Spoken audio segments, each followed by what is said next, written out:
everyone. Today we are going to discuss about nature of company.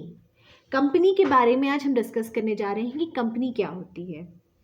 The word company ordinarily means a group of persons associated for some common purpose such as business, sports, research, charity, etc. A partnership firm may style itself a company, example Bawari Lal, Murari Lal and Company, but this company is not a company under the Companies Act 2013. तो जो company है वो ordinarily क्या होती है? Group of persons. कई लोगों का ग्रुप होता है जो किसी कॉमन पर्पस के लिए एसोसिएटेड होता है. कई सारे लोग एक साथ जुड़ते हैं किसी कॉमन पर्पस को सॉल्व करने के लिए. ये कॉमन पर्पस बिजनेस भी हो सकता है, स्पोर्ट्स भी हो सकता है, रिसर्च हो सकता है, चैरिटी हो सकती है, कुछ भी हो सकता है. और जो पार्टनरशिप फर्म होती है वो भी अपने आप को कंपनी के रूप में स्टाइल कर सकती है. जैसे वो अपने पार्टनरशिप फर्म, कई बार आपने देखा होगा, लिखा होगा बवरी लाल, मुरारी लाल एंड कंपनी. लेकिन ये जो कंपनी है ये कंपनी कंपनीज एक्ट 2013 के तहत कंपनी नहीं है. जो वर्ड है company in case of partnership firm, ये सिंपली ये इंडिकेट करती है कि कुछ लोग हैं जिन्होंने अपना आपस में एक एसोसिएशन बनाया हुआ है. Apart from Bawari Lal and Murari Lal, तो बवरी लाल भी है, मुरारी लाल भी है, उसके अलावा बहुत सारे और लोग हैं जिन्होंने अपना एक एसोसिएशन बनाया है. That's it. It is not a company under the companies act 2013. यहाँ पर हम the word company has been used in legal sense. अब जो हम इस सेशन में डिस्कस करेंगे वो हम कंपनी शब्द को डिस्कस करेंगे लीगल सेंस में कि लीगली कंपनी का मतलब क्या होता है. The word company has been used in legal sense, that is a company incorporated or registered under the Companies Act. जब तक कोई कंपनी कंपनीज एक्ट 2013 के तहत इनकॉर्पोरेटेड नहीं है वो कंपनी नहीं कहलाएगी. कंपनी अगर कोई 2013 एक्ट से पहले कोई कंपनीज एक्ट था, जैसे कि कंपनीज एक्ट 1956, उसके तहत भी अगर वो इनकॉर्पोरेटेड है तो वो कंपनी कहलाएगी.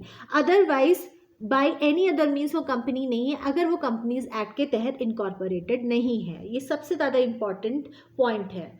Incorporation should be done as per the companies act. Registration should be done as per the companies act. So the company incorporated or registered under the Companies Act usually have the word limited as part of its name.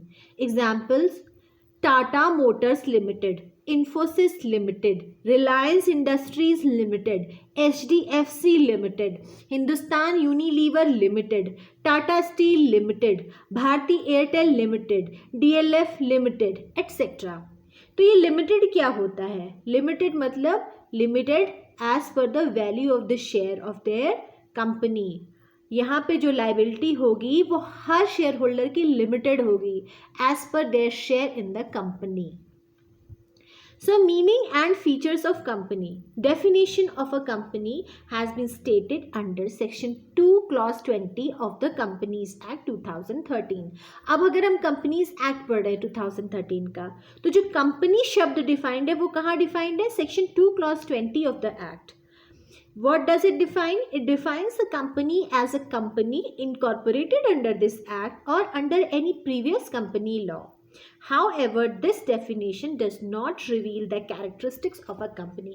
Section जो है companies act का, वहाँ पे बस simply ये लिखा है कि अगर कंपनी का इनकॉर्पोरेशन या तो इस एक्ट में हुआ है, कंपनीज एक्ट 2013 में, या किसी और प्रीवियस कंपनी लॉ के तहत हुआ है, तो वो कंपनी है. That's it. और कुछ भी नहीं बताया है सेक्शन में. तो यहाँ पे जो रियल कैरेक्टरिस्टिक है कंपनी की वो निखर के नहीं आ रही है. According to Lord Justice Lindley, by a company is meant an association of many persons who contribute money or money's worth to a common stock and employ it in some trade or business and who share the profit and loss arising therefrom. The common stock so contributed is denoted in money and is the capital of the company. तो अगर हम Lord justice Lindley की definition को देखें तो उसके हिसाब से कंपनी क्या होती है? लोगों का एसोसिएशन, जहाँ पे लोग अपना पैसा लगाते हैं या मनीज वर्थ लगाते हैं किसी कॉमन स्टॉक के लिए, और उस कॉमन स्टॉक को यूज़ करते ही एम्प्लॉय करते हैं किसी ट्रेड या बिजनेस के लिए, और उसके बाद जो भी बेचने के बाद जो भी प्रॉफिट होता है या फिर लॉस होता है उसको आपस में शेयर करते हैं. तो जो कॉमन स्टॉक है it is denoted in money and उसको कंपनी का कैपिटल कहा जाता है. The person who contribute it or to whom it belongs they are the members of the company. तो जो भी कॉमन स्टॉक में पैसा लगाते हैं वो मेंबर्स ऑफ द कंपनी कहलाते हैं. The proportion of the capital to which each member is entitled is his share. अब मिस्टर ए ने मान लीजिए 10,000 रुपये लगाए, तो इसका मतलब उसका जो भी शेयर है उस कंपनी में वो 10,000 रुपये का है. तो जो शेयर्स हैं they are always transferable, although the right to transfer them is often more or less restricted. Share हमेशा ट्रांसफरेबल रहते हैं, ये हमेशा याद रखना है कि जो शेयर्स होते हैं कंपनी के दे आर ट्रांसफरेबल. इसीलिए कंपनी कभी मरती नहीं है, इसीलिए कंपनी की लाइफ कभी ख़त्म नहीं होती, क्योंकि अगर एक पर्सन ख़त्म भी हो जाता है तो उसका शेयर दूसरे को ट्रांसफ़र हो सकता है. This definition gives a clear description of a company. तो what are the characteristics of the company? पहला तो ये है incorporated association. Incorporated association, it is very important. A registered company must be incorporated or registered under the Prevalent Companies Act. तो जो भी Prevalent Companies Act है उसके तहत incorporation और registration होना बहुत ज़रूरी है. Registration creates a joint stock company. It is compulsory as per section 464 of the Companies Act 2013. तो Companies Act 2013 का section 464 जो है वो उसके अंदर ये compulsory है कि all association और partnership of more than 50 members to register under the companies. Registration बहुत ज़रूरी है किस केस में? जो भी association है, जो भी partnership है जहाँ 50 member या 50 member से ज़्यादा हैं, तो उस company और उस association का registration under section 464 of the Companies Act 2013 is compulsory. It is mandatory. The above restriction does not apply to an association or partnership constituted by professionals who are governed by special acts और to Hindu undivided family. तो ये जो भी restriction है 464 of the companies act की registration ज़रूरी है जहाँ 50 या 50 से ज़्यादा मेंबर्स है किसी एसोसिएशन के, वो ऐसे एसोसिएशन या ऐसी पार्टनरशिप पे नहीं लगता है, उन प्रोफेशनल की पार्टनरशिप या एसोसिएशन पे नहीं लगता है जो स्पेशल एक्ट्स के द्वारा गवर्न है या फिर हिंदू अनडिवाइडेड फैमिली है. Second characteristic of the company is that it is an artificial legal person. बिल्कुल इंसान की तरह है, artificial legal person है, और it is created by law and law alone. And law it is created by law. इसको law create करता है, law birth देता है और law ही इसको मार सकता है. It is created by law and only law can alone can dissolve it. Then it is invisible and intangible and exists only in the eyes of law. तो ये आप कंपनी को इंसान जीता जागता इंसान नहीं है, उसको आप देख नहीं सकते हो, आप उसको छू नहीं सकते हो, लेकिन लॉ के द्वारा ये क्रिएटेड है. इट में परचेज, कंपनी बिल्कुल जिंदा इंसान की तरह खरीद सकती है, बेच सकती है प्रॉपर्टी को, कॉन्ट्रैक्ट्स में एंटर कर सकती है थ्रू नेचुरल पर्सन्स, सूट भी फाइल कर सकती है और कंपनी के ऊपर भी सूट दूसरे लोग फाइल कर सकते हैं. It may be fined for contravention of the provisions of the companies act. So if company is committing any fraud और नॉनसेंस और anything whatever any irregularity, then it can be sued and fine can also be imposed upon it for the contravention of the provisions of the Companies Act. However, it does not possess the physical attributes of natural person. जो natural person के attributes होते हैं कि वो सांस ले सकता है, बोल सकता है, सुन सकता है, फील कर सकता है, ये सब कुछ इसमें नहीं होता है. But as per the law, it is a legal person. Therefore, it cannot marry or divorce and it cannot be sent to jail. Third characteristic company का होता है सेपरेट लीगल एंटिटी. उसकी अपनी सेपरेट लीगल एंटिटी होती है उसके members से. A company is a separate legal entity in the eyes of law as distinguished from its members. It does not lose individuality by issuing bulk of its capital to one person only. तो अगर एक भी इंसान है और company ने अपना पूरा कैपिटल उसी इंसान ने पूरी कैपिटल कंपनी में लगाई है, तो भी वो कंपनी उस इंसान से अलग है. कंपनी की अपनी सेपरेट लीगल एंटिटी है, वो अपने मेंबर्स से बिल्कुल अलग है. मेंबर्स कंपनी नहीं है, कंपनी मेंबर्स नहीं है, वो सब इंडिविजुअल लोग हैं. It can sue, company suit file कर सकती है और इसके ऊपर भी सूट फाइल किया जा सकता है बाहर के लोगों के द्वारा, but by its own members only. तो सिर्फ बाहर के लोग ही कंपनी को नहीं सूट फाइल कर सकते हैं, अगर कंपनी के मेंबर्स को भी कंपनी से प्रॉब्लम है तो वो भी कंपनी के ऊपर सूट फाइल कर सकते हैं। तो तीसरा जो कैरेक्टरिस्टिक है कंपनी का वो है सेपरेट लीगल एंटिटी। फोर्थ है परपेचुअल एग्जिस्टेंस, हमेशा जिंदा रहने वाली है company. The life of company does not depend upon the death, insolvency or retirement of any shareholder, all the shareholders or the directors of the company। तो जो company की life है वो उसकी अपनी खुद की लाइफ है।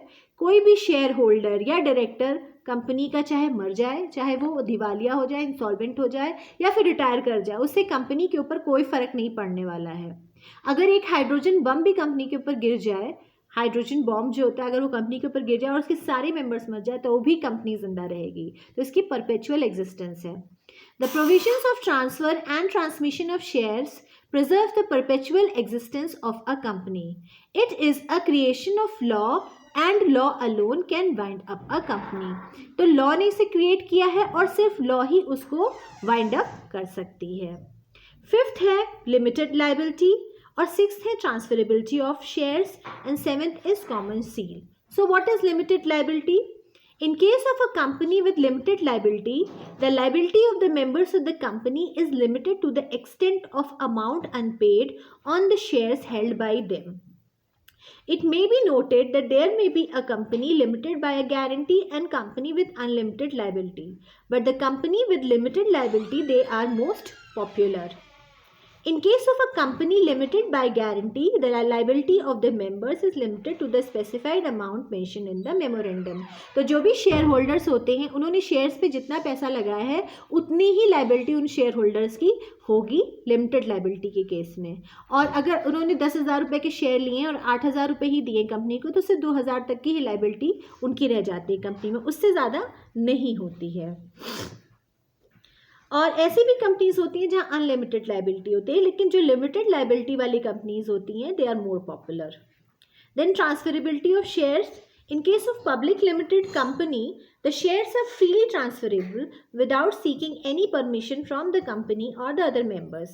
In case of a private limited company, there are some restrictions on the transferability of shares. तो public limited company में जो shares होते हैं वो freely transferable होते हैं, उनको company की या दूसरे members की permission की ज़रूरत नहीं होती shares को transfer करने के लिए। लेकिन private limited company में कुछ restrictions होते हैं transferability of shares से related। Then it comes common seal. Common seal मतलब common ठप्पा। Since company is an artificial person operated through the agency of human being, it is better to have a common seal as an official signature to be affixed on each and every document। अब company बहुत सारे काम कर रही है तो बहुत सारे डॉक्यूमेंट्स हैं जहाँ पर कंपनी को अपना सिग्नेचर डालना, because company is a artificial person, वो अपने आप में एक इंडिविजुअल पर्सन है तो उसका एक साइन होना भी बहुत ज़रूरी है, तो उसी को हम कहते हैं common seal. However, the Companies Amendment Act 2015 has made common seal optional। तो Companies Amendment Act 2015 जो आया है उसने common seal को optional बना दिया। It is not compulsory anymore। Thus, a company may have a common seal. According to Section 12, in case a company does not have a common seal, the authentication under this section may be done by two directors or by a director in the company secretary, where the company has appointed a company secretary. Common seal अभी mandatory नहीं है, optional है। जहां पर common seal नहीं है वहां पर किसी भी डॉक्यूमेंट का ऑथेंटिकेशन या तो उस कंपनी के 2 डायरेक्टर्स कर सकते हैं या कोई भी एक डायरेक्टर या कंपनी सेक्रेटरी कर सकता है जहां पर उस कंपनी ने कंपनी सेक्रेटरी का अपॉइंटमेंट किया है। Thank you.